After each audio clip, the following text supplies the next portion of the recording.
चुनमुन चिड़िया काफी गरीब थी। उसके दो बच्चे थे जिन्हें वो बहुत प्यार करती थी। क्योंकि चुनमुन गरीब थी, इसलिए जंगल के बाकी सारे पंछी उससे बात करने और दोस्ती करने से अपनी बेइज्जती महसूस करते थे। कैसी हो गोरी बहन? अरे हटो, नहीं तो मुझे तुमसे बात नहीं करनी। अगर मुझे किसी पंछी ने तुमसे बात करते हुए देख लिया तो क्या सोचेंगे कि तुम जैसी गरीब चिड़िया से मेरी दोस्ती है? मेरी तो बेइज्जती ही हो जाएगी। चुनमुन हमेशा इस तरह की बातें सुनकर उदास हो जाती। चुनमुन को जंगल के बाकी अमीर पंछियों ने अपने इलाके में खाना लेने से भी मना कर दिया था। ओए चिड़िया, चलो जाओ यहाँ से। क्या तुम्हें पता नहीं कि ये सारे फल अमीर पंछियों के लिए है? हमारे इलाके में तुम्हारे जैसे गरीब मनहूस की कोई जगह नहीं है। इसीलिए चुनमुन अक्सर दूसरे जंगल जाकर खाना लाती थी और अपने बच्चों को खिलाती थी। लेकिन पानी एक ही तालाब से सारे पंछी पीते थे। एक दिन सारस भाई, आप इस चुनमुन को अपने तालाब में पानी क्यों पीने देते हो? ये मनहूस गरीब अगर इस तालाब में पानी पीती रही तो इसकी मनहूसियत हमारे तालाब को सुखा सकती है। सारस तालाब सूखने के डर से चुनमुन को अपने तालाब में पानी पीने से मना कर देता है। ऐसा ना करें सारस भाई, मेरे दो छोटे छोटे बच्चे हैं, मैं उन्हें कैसे पानी पिलाऊंगी? देख चुनमुन, ये जंगल अमीर पंछियों का है, मुझे उन्हीं की बात माननी होगी। सारस चुनमुन की एक नहीं सुनता है। चुनमुन मायूस होकर एक पेड़ पर जाकर बैठ जाती है और तेजी से रोने लगती है। हाय, अब मैं क्या करूं और कैसे अपने बच्चों को पानी पिलाऊं? तभी चुनमुन अपने सामने वाले पेड़ के नीचे रखे हुए घड़े को देखती है। अरे ये तो घड़ा है, चलो इसमें पानी देखती हूँ। चुनमुन घड़े के पास जाती है और पानी देखकर खुशी से पानी पीती है और अपने बच्चों के लिए भी ले जाती है। कुछ दिनों तक ऐसा चलता रहा। फिर जंगल में सूखा पड़ गया और सारे तालाब सूख गए। जंगल के सारे पंछी पानी के लिए परेशान होने लगे। लेकिन चुनमुन का घड़ा तो सूखा ही नहीं था। वह आराम से घड़े से पानी पीती और अपने बच्चों के लिए भी ले जाती। चुनमुन को पानी लाते देख कौवा काफी हैरान रह जाता है। ये गरीब चिड़िया, इसके पास पानी कैसे हो सकता है? इसको तो इस सूखे अकाल में सबसे पहले मर जाना चाहिए था, मगर ये तो जिंदा भी है और पानी भी ला रही है। इसको देखना पड़ेगा कि ये कहाँ से पानी लाती है। फिर जब चुनमुन पानी लेने जाती है तो कौवा उसका पीछा करते हुए घड़े तक जाता है और पेड़ के पीछे छुपकर चुनमुन को पानी लेते हुए देखता है। अब समझ आया, ये तो इस घड़े से पानी ले जाती है। ऐसा करता हूँ, मैं अपने दोस्त को भी बुला कर लाता हूँ, दोनों एक साथ पानी पियेंगे। और फिर कौवा अपने दोस्त के साथ घड़े के पास पानी पीने के लिए आता है। इसमें तो पानी ही नहीं है। मगर चुनमुन तो इसी घड़े से थोड़ी देर पहले ही पानी लेकर गई है। कौवा और उसका दोस्त बिना पानी के वापस चले जाते हैं। फिर दूसरे दिन कौवा चुनमुन को घड़े से पानी लाते हुए देखता है और जब कौवा घड़े के पास जाता है तो घड़े का पानी सूख जाता है। मुझे बाकी सारी पंछियों को इस घड़े के बारे में बताना होगा। जरूर कुछ राज है इस घड़े में। जब हम लोग घड़े के पास पानी के लिए जाते हैं तो पानी सूख जाता है और जैसे ही चुनमुन घड़े के पास जाती है, घड़ा पानी से भर जाता है। मुझे लगता है इसमें जरूर चुनमुन की कोई चाल है। चलो उस घड़े के पास चलते हैं और चुनमुन को भी साथ में ले चलते हैं। सारे पंछी चुनमुन को साथ लेकर घड़े के पास पहुंच जाते हैं। चुनमुन, तुम घड़े के पास जाओ। जैसे ही चुनमुन घड़े के पास जाती है, घड़ा पानी से भर जाता है। अब मैं जाकर देखता हूँ। तोते के घड़े के पास जाते ही घड़े का पानी सूख जाता है। इस घड़े का पानी तो सच में सूख गया है। चुनमुन, तुमने ऐसा क्या किया है जो घड़े का पानी हमारे लिए सूख जाता है? मुझे नहीं पता, मैंने कुछ नहीं किया। अगर तुमने सच नहीं बताया तो हम तुम्हारी जान ले लेंगे। जैसे ही चील चुनमुन के ऊपर हमला करता है, घड़ा हिलने लगता है।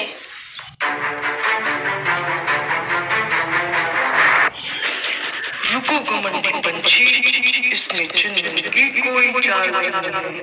मैं एक जादुई घड़ा हूँ।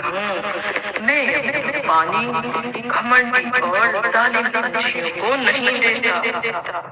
हमें माफ कर दो जादुई घड़े, अब हम ऐसा नहीं करेंगे। इस सूखे हालात में बस अब तुम ही हमारा सहारा हो सकते हो, नहीं तो हम प्यास से मर जाएंगे। अब हमें समझ आ गया है कि एक गरीब अपने खाने और पीने के लिए कितना परेशान होता है। तो फिर तुम सबको चुनमुन से माफी मांगनी होगी।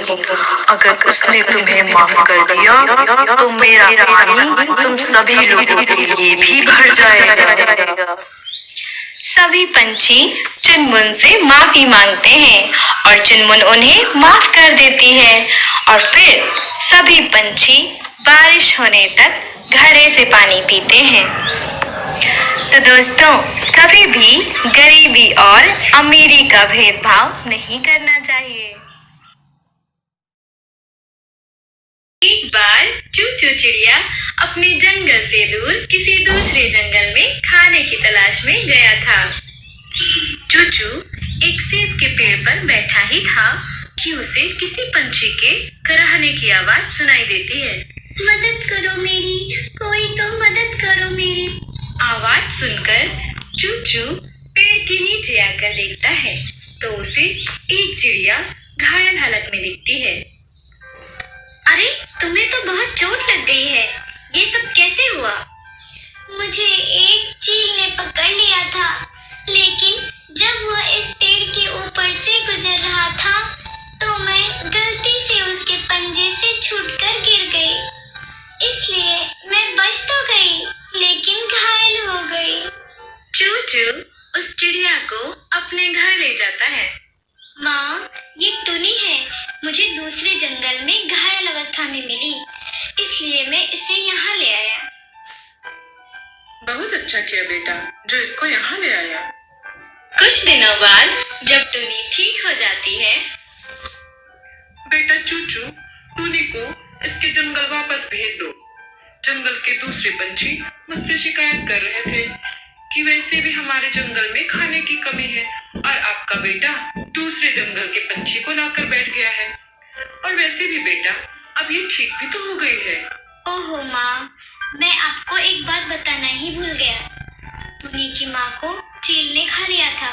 अब इसका इस दुनिया में हमारे सिवा कोई भी नहीं है। जो भी हो बेटा, इसको इसके जंगल वापस पहुंचा दो, वरना जंगल के दूसरे पंछी हमें या तो मार देंगे या जंगल से बाहर कर देंगे। ये कैसा नियम है इस जंगल का माँ? देख बेटा, अगर हमें इस जंगल में रहना है तो यहाँ का नियम मानना पड़ेगा। चूचू टुनी को लेकर उसके जंगल की तरफ जाने लगता है। तभी टुनी बीच रास्ते में ही एक पेड़ पर जाकर बैठ जाती है और तेजी से रोने लगती है। मुझे उस जंगल में नहीं जाना, मुझे उस जंगल में जाने से डर लग रहा है। अब वहाँ मेरा कोई भी नहीं है। चूचू टुनी को रोता देख अपना इरादा बदल देता है और उसी पेड़ पर एक घोंसला बनाने के बारे में सोचने लगता है। अच्छा टुनी, ये कैसा रहेगा अगर मैं तुम्हारा घोंसला इसी पेड़ पर बना दूं और हर रोज तुमसे मिलने भी आ जाया करूं। ये तो बहुत अच्छा हो जाएगा। चूचू ने टुनी के लिए बहुत सुंदर सा एक घोंसला बना दिया। अब टुनी खुशी से अपने घोंसले में रहने लगी। लेकिन जब जंगल के दूसरे पंछियों ने टुनी को अपने जंगल में रहते हुए देखा, तो टुनी के घोंसले में जा पहुंचे। तुम्हारी हिम्मत कैसे हुई हमारे जंगल में रहने की? तुम अभी यहाँ से चली जाओ, वरना अंजाम अच्छा नहीं होगा। कौवा और कबूतर टुनी को धमकी देकर चले जाते हैं। जब चूचू टुनी से मिलने के लिए उसके घोंसले में जाता है, आज कालू चाचा और कबूतर चाचा मुझे धमकी देकर गए हैं कि मैं इस जंगल से चली जाऊं। अच्छा ऐसा है, तो मैं पंछियों के राजा तोते से तुम्हारे बारे में बात करके आता हूँ। तब तक तुम अपना ख्याल रखना। चूचू तोते राजा के पास जाता है और टुनी के बारे में सारी बातें बताता है। अगर सच में टुनी बेबस है तो उसे इस जंगल में रहने की इजाजत है। कबूतर गूगू जाओ और जंगल के सारे पंछियों को ये बात बता दो। चूचू ये बात टुनी से जाकर बताता है। टुनी तो ऐसा खुश हुई मानो पूरी दुनिया ही उसे मिल गई और अब वह आराम से उस जंगल में रहने लगी। लेकिन कौवा और कबूतर को ये बात कुछ सही नहीं लगी। ये तोता राजा तो बिल्कुल पागल है। अगर ये ऐसे ही रंगली दिखाता रहा तो हमारे जंगल में खाने की कमी हो जाएगी। अब तो कुछ समझ नहीं आ रहा है कि क्या करें और कैसे इस टुनी को जंगल से बाहर निकालें। मैंने कुछ सोचा है, चलो मेरे साथ। कौवा कबूतर के साथ एक सांप के पास जाता है। मैं तुम्हें तुम्हारा शिकार दे दूंगा, बस तुम अपने किसी सांप को उस घोंसले में भेज दो और उसमें रहने वाले दोनों पंछियों को डसने के लिए बोल दो। तुम भूल जाएगा।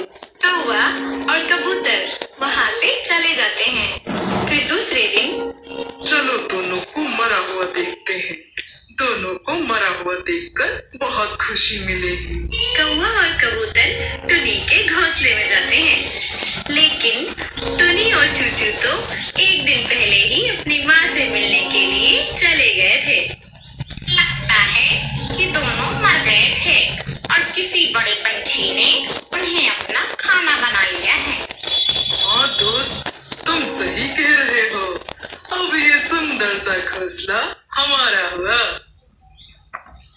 कौवा और कबूतर टुनी के घोंसले में आराम करने लगते हैं और तभी अरे बाप रे, मुझे तो सांप ने काट लिया। ओह, मुझे भी सांप ने काट लिया। कबूतर और कौवा सांप के काटने से वहीं पर मर जाते हैं। तो दोस्तों, किसी के भी साथ बुरा करने की साजिश नहीं